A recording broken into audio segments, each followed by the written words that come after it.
இவங்க இளமதிக்கு ரொம்பவே வேண்டப்பட்டவங்க போல இருக்கே. இவங்க கிட்ட விஷயத்த சொன்னா கண்டிப்பா அவகிட்ட சொல்வாங்கன்னு தான் நினைக்கிறேன். இவங்க கிட்ட போய் இப்பவே சொல்லலாம். மேடம், என்ன விஷயம்? எதுவா இருந்தாலும் சீக்கிரமா சொல்லுங்க, நான் கொஞ்சம் போகணும். இல்ல மேடம், ஒரு முக்கியமான விஷயம் சொல்லணும். தனியா வர முடியுமா? ஐயோ, ஏகப்பட்ட வேலை இருக்கே. சரி சரி, நீங்க ஏதோ அர்ஜென்ட் கூப்பிடுறீங்க, அதனால வரேன். நீங்க போங்க, நான் வரேன். சரி. லீலா ஒரு கணக்கு போட்டா அது தப்பாகுமா? குளத்துல மீன் இருக்கு, அதை எப்படி வலை வீசி பிடிக்கிறேன்னு பாரு. மாமா வந்து உட்காருங்க வாங்க. இல்லடா, நான் போய் இளமதி ஒரு தடவை பார்த்துட்டு வந்துடுறேன். சரிம்மா. மா அப்படியே மேல லெஃப்ட்ல போய் ரைட்ல போனீங்கன்னா ஃபர்ஸ்ட் ரூம்மா. சரி, நான் பாத்துக்கிறேன்.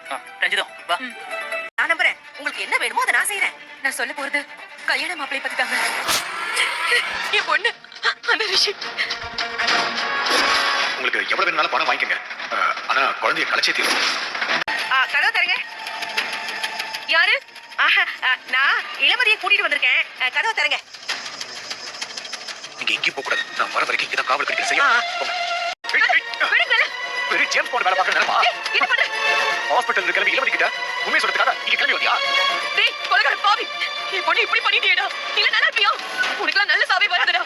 உனக்குலாம் கல்யாணம் ஒரு கேடா. ஏய், அதுவும் இளமதி மாதிரி ஒரு நல்ல பொண்ணோட வாழ்க்கை இப்படி கேட்க பாக்குறீங்க? இது பாரு, நான் இப்பவே போய் இந்த கல்யாணத்தை நிறுத்துறேன்டா. பாரு, ஆனது ஆகட்டும். மண்டபத்துல இருக்கிற எல்லாருக்கும் இந்த உண்மை தெரியட்டும். போடா. ஏய், என்ன பண்ண? என்ன திமிரா? உன்ன ஐயோ, எவ்வளவு தைரியம் இருந்துச்சா? என்ன பத்தி சொல்றதுக்கு இங்க தேடி வந்திருப்ப? டேய், நீ இவ்வளவு மோசமானவனு தெரியாம எல்லாம் வச்சு குளிர்ச்சி பண்ண வேண்டியிருக்கு. ரொம்ப சூடா இருக்கு. என்ன வேலை பண்ணிட்டு இப்படி ஒண்ணும் தெரியாத அப்புறாணி மாதிரி வந்து உட்கார்ந்துருக்கானே. ஆக மொத்தத்துல இளமதி வாழ்க்கை கண்டம் தான். அவளுக்கு கண்டமே இந்த கல்யாணம் தான். ஏய், கேள்வி கேட்டதுல எங்க கத்தியால குத்திராதடா. வேணாடா டேய். கத்தி ஒண்ணு குத்துறதுக்கு இல்லையா? அப்புறம் இந்த ரிஷியை குத்துறதுக்கு.